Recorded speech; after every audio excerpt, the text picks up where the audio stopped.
Okay, so we've played around with a bunch of abstract grammars. Now, how can we actually do anything with them? So let's go back to one of our simplest ones, right? It's the natural numbers, which is the zero and the successor.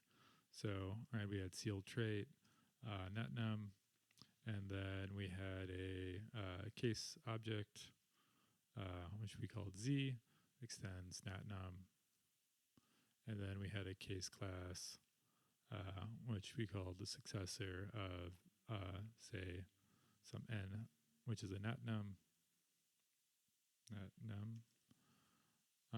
and extends natnum. Right. So again, the idea here is that we start with z, and we can always have the successor of z is 1, successor of z is 2, etc. So, for instance, yeah, let's do 1 is equal to the successor of z.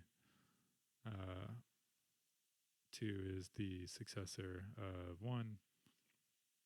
Right, and we get all of our sort of standard unary description of the natural numbers, just as the successor function and some base case, some base starting point c. So what I want to do is be able to actually do something with this, right? So let's talk about like a function called -1, right? So I want to construct -1,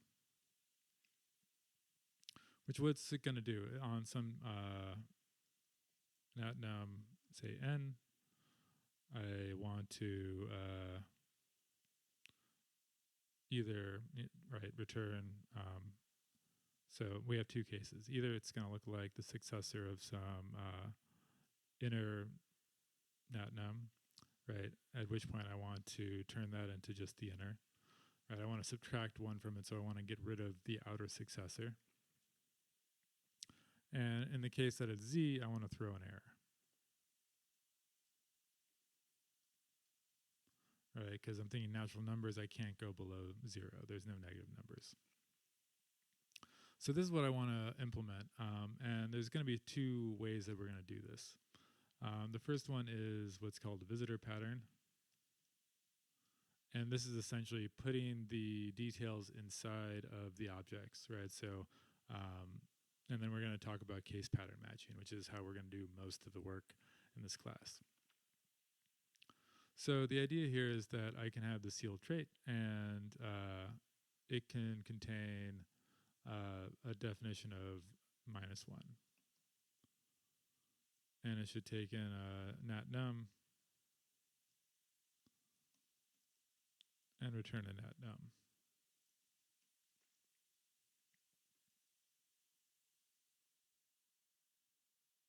And you can see that I just hit enter here and I got some complaints. It says object creation impossible, missing implementation for -1 in both the Z and in the case class successor. And what this means, this is good, right? What it's saying is that right, the traits are abstract, undefined, or they're not implemented, right? So I can say that anything that extends natnum should have this function -1 in it, and it's going to have to define that for itself. I'm just giving the signature for it. It says it takes in a natnum and it returns a natnum. But for every one of my possible case classes that extends natnum, I'm going to have to implement it myself. So yeah, I need to add -1 here. And what happens when I say, oh yeah, I don't actually even want to take in a natnum. Just be -1, right? So the idea is that if I pass in -1 to z, I will throw an error. Throw new illegal argument exception. Can't subtract from 0. Right, and that's what we wanted to do in subtracting 1 here. And and in the case that it's the successor, right? Oh, I want to add what? Def -1.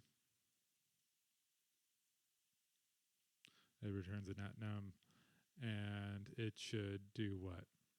Well, if I get to this point, the idea is that I'm seeing this from successor of n, right?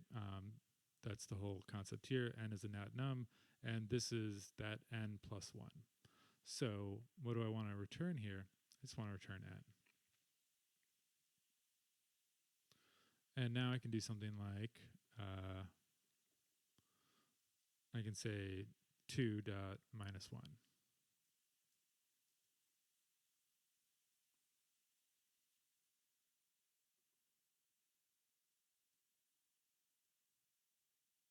And there we go, right? So 2 minus 1 ends up with the successor of z, which is 1. We can do this dot minus 1 again, and we should get to z. And if we try it one more time, I get illegal argument exception, can't subtract from 0. So this is called a visitor pattern because the idea is that when I want to subtract 1 from something, I am delegating what the program does to the function or the class itself, right? So when I call this 2 is something of this form. It's a case class that looks like successor of n, and so the minus 1 that gets called here is the minus 1 defined in that successor of n, right? If I do z dot minus 1, this will delegate the minus 1 to this case object z, right? Which is also another form of nat num and has this minus 1. So we can basically do the same thing, right? We can call minus 1 on 2 different types of nat nums, and we get 2 different types of responses from it, depending on whether it's of a type z or a type successor of something else. And we basically let the objects do their own work. The other way to do this is through case pattern matching, which is, I would say it's slightly more powerful than this. It's just a different way to do it. It's doing it from the outside as opposed to from the inside. Right? In this case, it really depends on 2 and z itself to call their versions of minus 1. In the case pattern matching version, we have something like this. So we're going to do def minus 1, and I want to this time pass in a number, say n, nat num. And this should return nat num. And what do I want to do here? Well, I'm going to do this thing that says n match, and then I want an equal sign. So, brackets. So I can write then case z, and what do I want to do in the case that I end up seeing as z? Well, I want to throw a new illegal argument exception.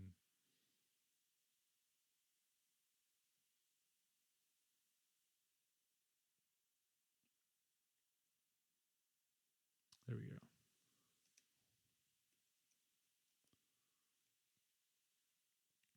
And then in the case of something that looks like the successor of, say, some inner nat, what do I want to do? I just want to return inner nat. And now I can call, say, minus 1 on 2. And what do I get? Same thing, right? What happens when I call it on z? I get illegal argument exception, can't subtract from 0. So what did I just do here? Well, this is basically like a large switch statement. So the idea is that I can take in n, which is right, the thing I'm passing in here, and I call it over this match and then some a block of parentheses or curly braces to say all of the different cases that are going on here. And we just look through and we compare n to these cases, and depending on which one it matches, we will then do whatever's on the right-hand side of the arrow. Right? If we need to, we can always add some curly braces here if we have more than one line. In this case, it doesn't really matter. And there's a lot of power behind this case pattern matching, as we'll see as the course goes on.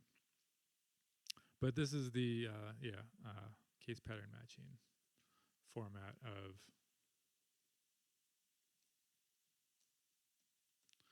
way of handling this. Now, this is exactly why we need to use case classes in order to actually do this, to be able to use this terminology like this, we need to use case classes. That's what lets all of this magic happen in Scala.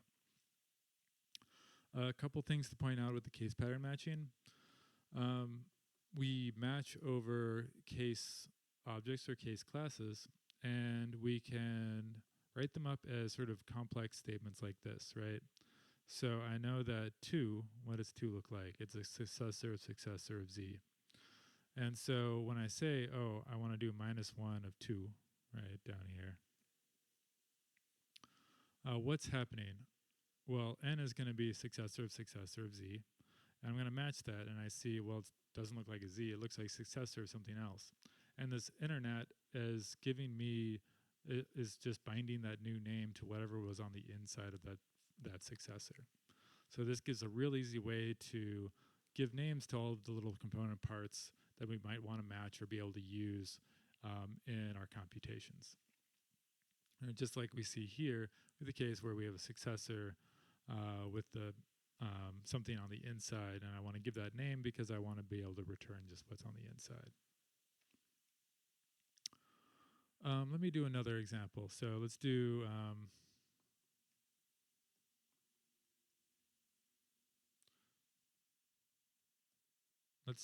adding, right? So let's add 2 numbers together.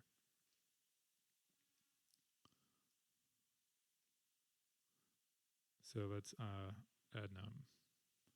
And what do I want to do? I want to take in 2 numbers.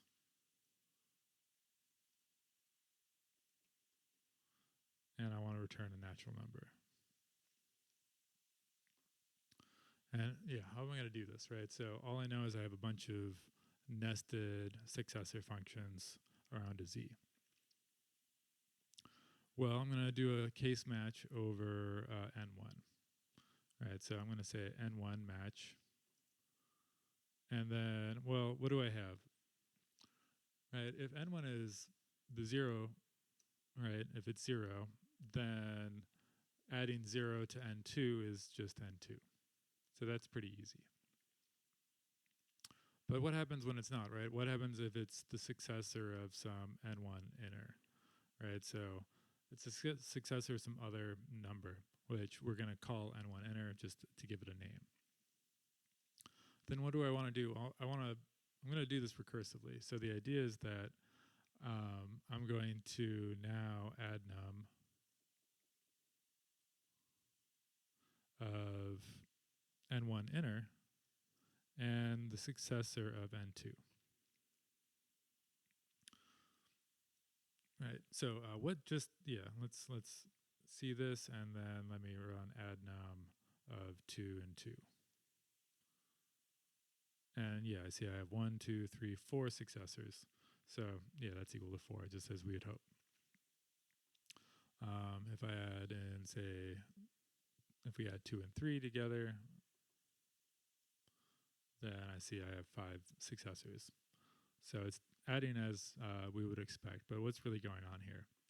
Well, yeah, we have a base case that says when the left number is 0, just return the right number. And then the other case is the left number is not 0, so it's the successor of some other number. So what I'm going to do is I'm just going to transfer that successor, right, that +1, over to the right. Right, so the left-hand side was n1 inner plus 1, and now I'm going to add n1 inner plus n2 plus 1.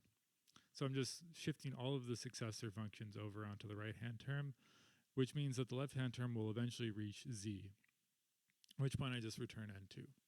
Right, so I can really think of this as just copying over all of those nested structures onto the right-hand one. And yeah, that's pretty clean, pretty nice. Not a very efficient way to add numbers, but this is really just to give you a nice toy to play with, right? So let's see how to do this with a visitor pattern, right? So this is the sort of external form. I'm adding 2 numbers. I'm passing both those numbers in as parameters, and then I'm case pattern matching over what they look like. This will be a very common structure in this course. But it's useful to see, right, we could do this as a visitor pattern as well. So we will put in our, basically our API that says we're going to have add num, and this will take in just n2. which is a net num, and should return a net num. Right. What's the idea here is I'm going to be calling something that looks like n1 dot add num n2, and the idea is I'll add n1 to n2 using this format. Right. So this is the sort of inside perspective. Okay, so now we need to define these. So we have one in Z, so we have n2 net num.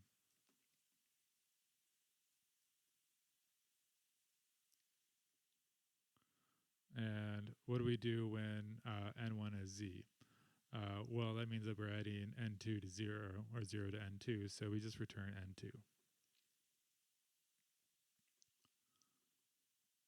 And in our other case,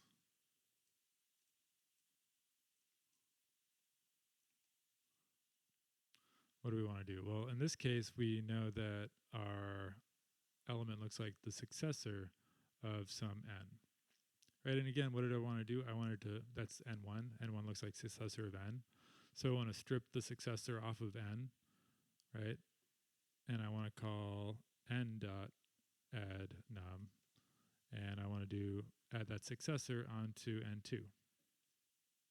All right, so n comes from this, right? That's the inner part. And we know that if I'm calling add num on something that ends up looking like successor of n, it's going to call this version of add num. And now I can do, say, 2 dot add num to 2. And I get the same, the proper response, right? Successor of successor of successor of successor of z. So this is the way to do it as the visitor pattern, which is a nice sort of object-oriented perspective. But the way that we're going to be dealing with most of these case classes in this class is going to be in this case pattern matching form, which I'll go over more. I'll go over all the extra details about this case pattern matching in the next lecture.